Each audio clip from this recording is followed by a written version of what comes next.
Shalom. Call Halayim La Yahweh, Bahashim, Yahweh Shai, Bahashim, Rakakwadash. Double honors to the apostles and elders of Great Millstone. Peace and blessings to the hopeful elect, to the Akim doing the work in truth and sincerity, as well as the few Agwat that listen and learn. This is Brother Shawar with another lesson through the spirit and power of Yahweh Bahashim, Yahweh Shai. And through the spirit, you know, obviously we see Esau Edom, the so-called white man, cranking down, getting ready to make a move. You know, whether it be another pandemic or a pandemic in some sort, you know, they want to lock stuff down again. Whether it be by way of the juice, you know, the C19, or, you know, this climate change thing, or however they're gonna approach it. You know, but either way, Esau is gonna, you know, he's gonna make a move that's gonna blow, you know, it's gonna blow this thing wide open. The prophecies basically. Because what Esau doesn't want individuals to be self-sufficient. He doesn't want you as a person, especially a Hebrew Israelite, you know, the so-called Negros, Latinos, and Native Americans, and the Israelite foreigners scattered amongst the other nations. But us Israelites, especially those that know you're Israelites, he wants you dead. He doesn't want you, you know, that's the first thing. He wants you dead. He wants you out of the picture, but he wants to create a place where nobody is self-sufficient. Everybody is dependent on Esau Edom. You know, the elites in particular, right? That's how you get that NWO, you know, that you know, with that one world government, right? Is it on the dollar bill? It's Novus Ordo Seclorum, right? So that's what they want, man. This is exactly what they're everything is leaning towards that, man. The MOTB, you know, that's how they're gonna do it. That little microchip that they want to implant into everybody, that they're gonna make look sexy at first, but then it's gonna be the means of, you know, or your means of pretty much operating in society, participating in society as a regular citizen. But that's how they're gonna control you, right? For food, you're gonna need them for food, for you know, access to everything, you know, everything, man. Just everything in your life you needs, you're gonna have to get the go-ahead from Esau Edom, because they want to be like the Most High, right? So let's get a few scriptures and close out. I don't think it's gonna be too long. We'll see where the spirit goes, but let's go to Deuteronomy 28. And we know these were the curses that were put on the Israelites, but we also know that these curses are now flipping upon Esau and the heathen, because the Lord he's switching. You know, he's turning the tables, man. He's pretty much getting ready to put Jacob on top. The kingdom of Yahweh Shai, the 144,000, and the rest of the elect is upon us, because we know what in Second Esdras it tells us Jacob is the end of the world, or Salakia, Esau is the end of the world, and Jacob is the beginning of it that followeth. Right, and this is where we're at. We're at the end of Esau's world. We're in the latter stages, and after that comes the kingdom of heaven, which is in its, you know, that's for an eternity in righteousness, where everything will be made much, much better. So let's get this Deuteronomy 28 and 47, and it reads, "Because thou servest not the Lord thy God with joyfulness and with gladness of heart for the abundance of all things, therefore shalt thou serve thine enemies, which the Lord shall send against thee in hunger and in thirst and in nakedness and in want of all things. And he shall put a yoke of iron upon thy neck until he have destroyed thee." So we're living this now. You know, we're subject to payments. We're subject to Esau's laws, statutes, and commandments to a certain degree. You know, we can't do anything really. You can't do anything without Esau. Not anything, but most things, you know, like leave the country and, you know, get a driver's license, get a job, or, you know, certain things like that, you know, get a house. You can't do it without Esau's, you know, his say-so, his approval. And this was a curse put on the Israelites, you know, for our disobedience to Yahweh B'Shem Yahushai, going back to our forefathers. But now, you see, this is what Esau wants to create for the whole world. And the whole world, for the most part, is under this curse. You know, they're going through that. But Esau wants to amplify it. He wants to, you know, get the MOTB into everybody's, you know, arm or body, wherever, and control everything, see everything, know what you're doing, when you're doing it, you know, how you're doing it, you know, being able to just cut off your revenue, your income, if you do something he doesn't like, or you don't want to abide by, you know, his rules or regulations, whatever. That's what they want. They want to be like the Most High. And that's what, see, these people don't understand this is what's coming. You know, some people see it, but they truly don't understand the magnitude. And whether you understand it or you see it or not, if you don't have the spirit and power of Yahweh B'Shem Yahushai dealing with you and faith in the Lord, then it doesn't really matter. And we know only the elect is going to have that. That's in Isaiah 33:6. It reads, it says, wisdom and knowledge shall be the stability of thy times. That wisdom and knowledge is the truth given to us from on high of the scriptures, right? And majority of the planet Earth doesn't have this knowledge, right? And this thing is about to be made even more evident. This truth is about to be made more evident as these days go on, and it already is. A lot of people are starting to really acknowledge the scriptures for what they are. But again, most people still don't. So, you know, but that's how it's going to be until shit hits the fan. And when it does, it's going to be too late. These wicked Israelites that didn't want to repent, you know, the scoffers and scorners are all going to be looking for the men of the Lord. You know, starting with the apostles and elders, a great millstone, the brothers on down that teach the same doctrine, or even people in your family or people who you knew that know the truth, or you were trying to tell them about the truth, and they're all going to be looking for you and, you know, trying to ask questions, but it's going to be too late. But, you know, that's another lesson for another day. Salaki, I'm just flowing in the spirit, but this is what's coming, right? So this is Proverbs 22:7. It reads, the rich ruleth over the poor, and the borrower is servant to the lender. So that's the position we're in right now. You know, we're slaves, man. We're still in captivity. It's just not hardcore, you know, slavery anymore. But Esau still has Jake in a chokehold, man. Even the Jakes that's quote unquote make it out, you know, and in the entertainment industry or as athletes, they're still compromised, man. And they're still used to push Esau's agendas at the end of the day. Right? So Esau's still ruling, man. Esau still has us in captivity. And until you acknowledge that for yourself as an Israelite, you know, your mind will never be, you'll never be able to, you know, your mind won't be set free from this captivity, man, because it starts in the mind. You know, and it's a spiritual thing, man. The Lord has to do it for you, because we know, you know, the Lord is the one who, you know, he blinds you, or he'll open up your eyes.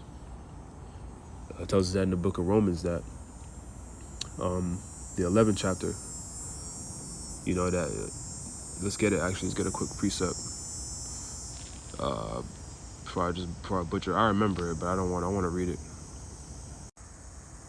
So this is Romans 11:7, and it reads, what then? Israel have not obtained that which he seeketh for, but the election have obtained it, and the rest were blinded.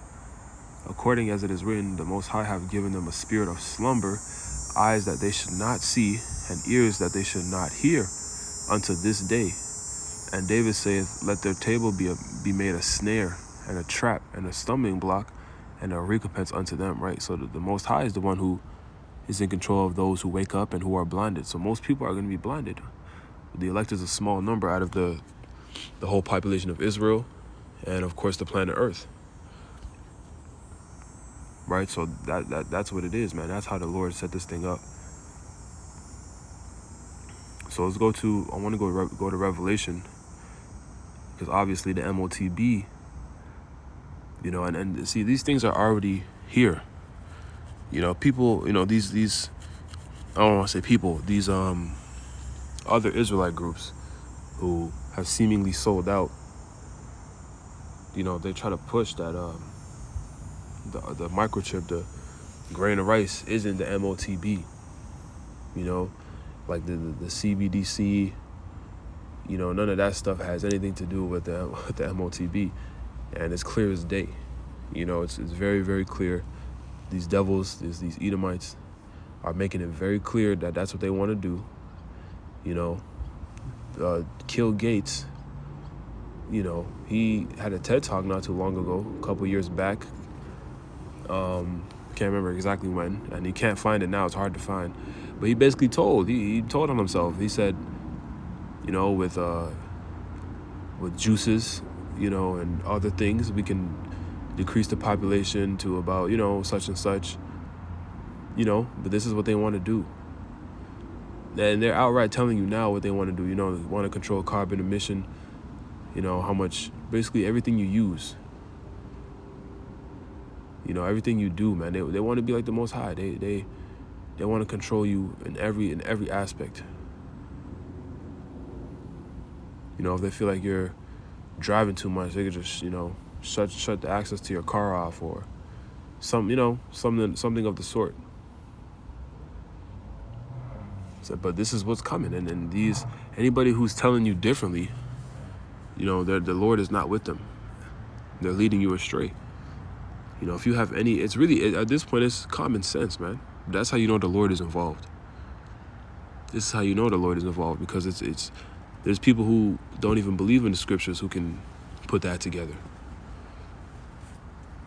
Right, so let's get it now, Revelation 13. And we'll start at 14. And it reads, matter of fact, we'll start at 15.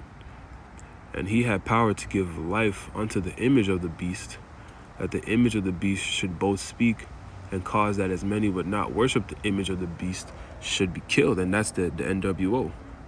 The image of the beast, which is the revival of the Roman Empire, is this current rulership, because this is all you're seeing, you know, with NATO and the EU is the Roman Empire all over again, just more technological. Right, but the image of that beast system is the NWO. What they want to do with this one world government and have control over, you know, cut the population down and have control over everybody. That's the image. So basically, it's going to get to a point where it's going to be mandatory, right? If you don't take it, they're going to have to take you out. Or at first it's going to be, you know, you're just going to be ostracized from society. You're not going to be able to participate, and it's going to make people bow the knee, going to make people go do it, because they're going to be so desperate. They're not going to have access to food, not going to be able to feed their kids.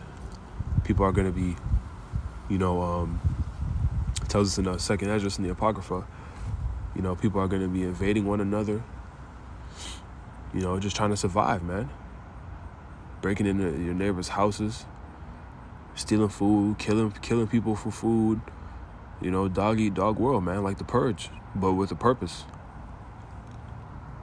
Right? So then that's what's going to cause people to bow the knee. But then they're going to just, you know, roll up on people, especially Jake, and try and take you out or force you to take it. Because this devil's about to show his horns for real. But he already has, but, you know, it's about to turn up. So this is verse 16, Revelation 13 and 16.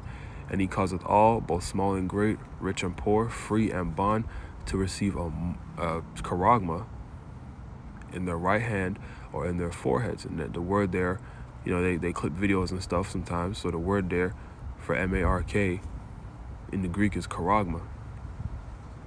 You know, meaning graven work, you know, something that you carve. It's carved into you. So they're gonna insert it into you, and it's out there, man. It's not like you haven't seen this. You can't see this on the internet by looking it up. They've been doing this in places in the world. It's just not so prevalent to the point where, you know, it's right in your face, but it's gonna get there. But it's here. It's already here.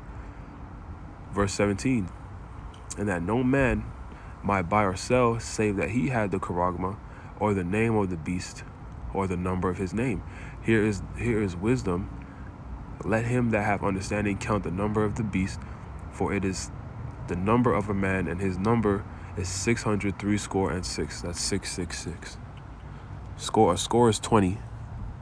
So 3 score is 60. So it's 600, 3 score and 6. So 666. Which they, mark everything with that number. It's all in, their witchcraft and symbolism they have that they use to push, their false gods and beliefs and wicked ways on the people. That's what they do, man. And people think they take that stuff lightly, like idol worship lightly.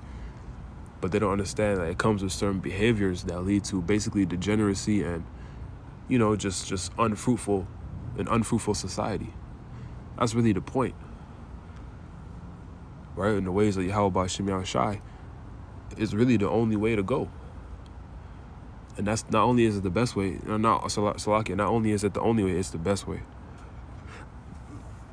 Because if you don't go, the Lord shows us, and he's shown us in time and time, again in history, and even now, especially now, that when you don't follow the ways of the Lord, you get chaos, destruction, madness. Like, look at the world right now. Look at what's going on, man. You have kids asking their parents to have surgery to cut their genitals off, men trying to be like women trying to be like men, I mean, the list goes on, the strife between men and women, feminism, suicide rates are through the roof, drugs in communities, and people, it's just, everybody's living in a rat race. You could go on and on about the issues and the problems of this world, and it's because of who's ruling it and how they're ruling it. So if you go by the ways of the Lord, you get you get prosperity. You get, well, I don't want to say prosperity, because not to say if you do that now you're gonna live great and abundantly, because that's the Christian doctrine, because we're not in the time for that now. But in the kingdom, when you follow the ways of the Lord in a perfect world, because that's what it will be, you get complete balance, and you get an amazingly fruitful world, man. And we can't even fathom the peace and the joy it's gonna bring to us in the kingdom of heaven. That's why we long for it. All right, the scriptures tell us let's get a precept quick, matter of fact, and then we'll go to the book of Hebrews. Yeah, so this is Proverbs 29:2, and it reads, "When the righteous are in authority, the people rejoice. But when the wicked beareth rule, the people mourn." And that's exactly what you're seeing, man. You're seeing the people mourn because the wicked is bearing rule. Right? And we've become so accustomed to wickedness that it seems almost normal to us, but nothing in this world is really normal. We've just been born in this, and it's all we know. But this is a wicked rulership, man. This is a very vile, disgusting, and backwards place. So the Lord is coming back to basically start over with 144,000 and the rest of the elect, the great multitude, Yahweh Shai, and start over the right way in the kingdom of heaven, where everything is going to be made better, but under the jurisdiction of Yahweh Shai and the 144,000. So let's go to the book of Hebrews, the 6th chapter,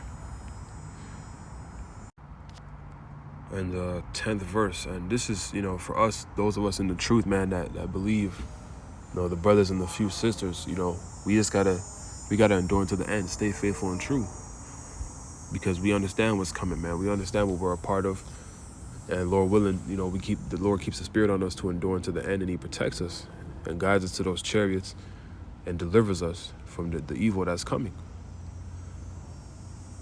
Right? Because, man, we want the kingdom, man. We want to make it through on the first go round.